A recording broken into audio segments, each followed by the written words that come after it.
I found my mother's second phone on a Tuesday. It was in her nightstand drawer, underneath a stack of old greeting cards and a bottle of expired Ambien. I wasn't snooping, not really. She'd asked me to find her reading glasses, and I was just being thorough. The phone was cheap, a burner, maybe, the kind you see in movies when someone's having an affair or running from the law. My mother was 63 years old. She volunteered at the library, she made casseroles for sick neighbors. She wasn't the type to have a secret phone. But there it was. I turned it on. No password. The battery was at 12% and there was only one contact saved. J. Just the letter.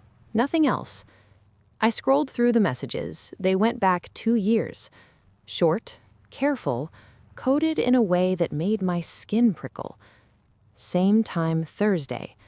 He's asking questions again. We need to be more careful. I can't keep doing this. He. My father.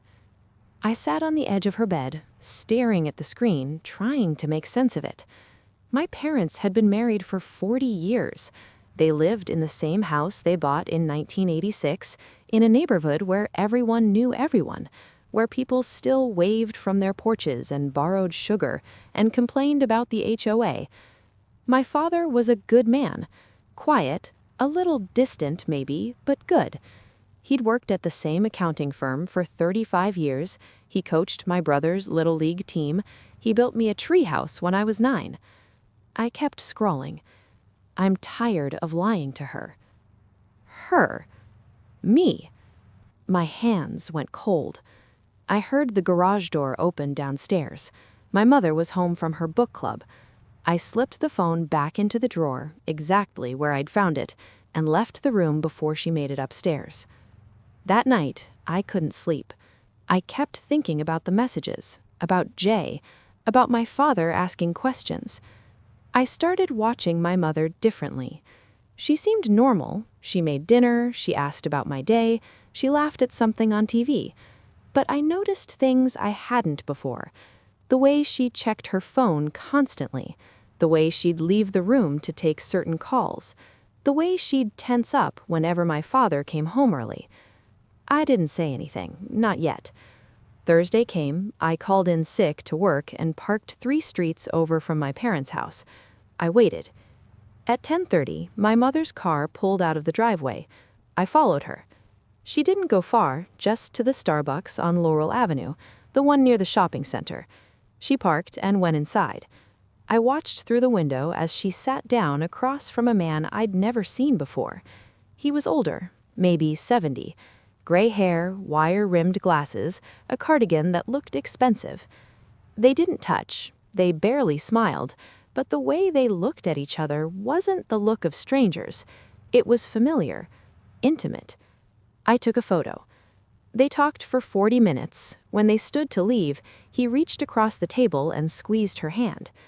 Just once, just for a second. But it was enough. I drove home and sat in my car for an hour, trying to figure out what to do. Confront her? Tell my father? Pretend I never saw anything? I chose none of those.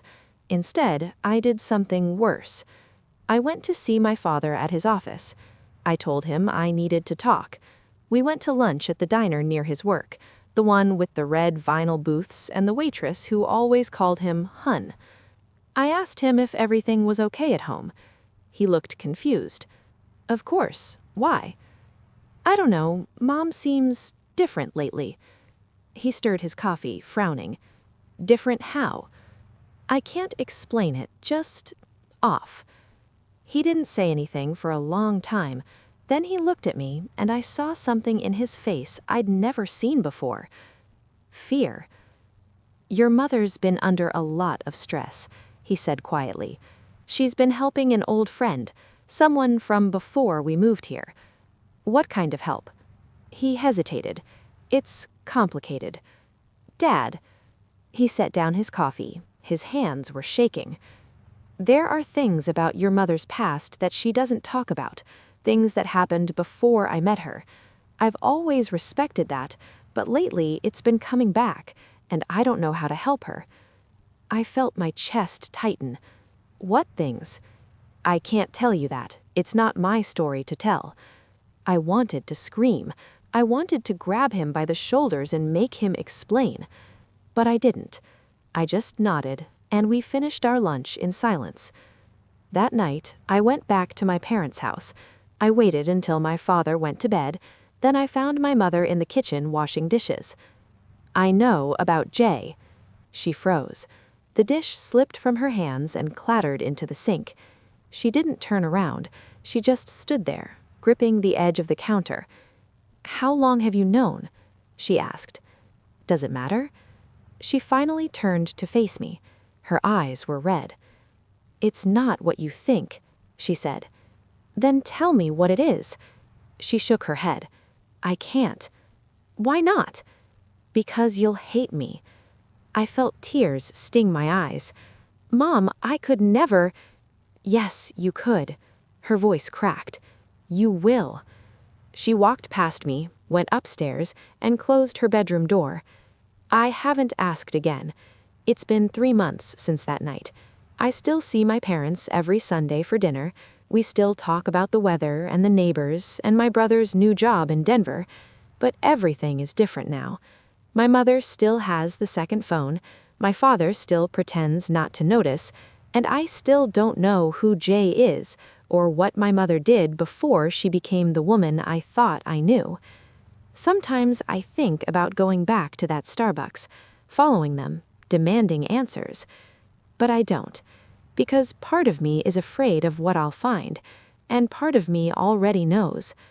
Some secrets are meant to stay buried, even the ones that are slowly tearing your family apart. I just wish someone had told me that before I went looking.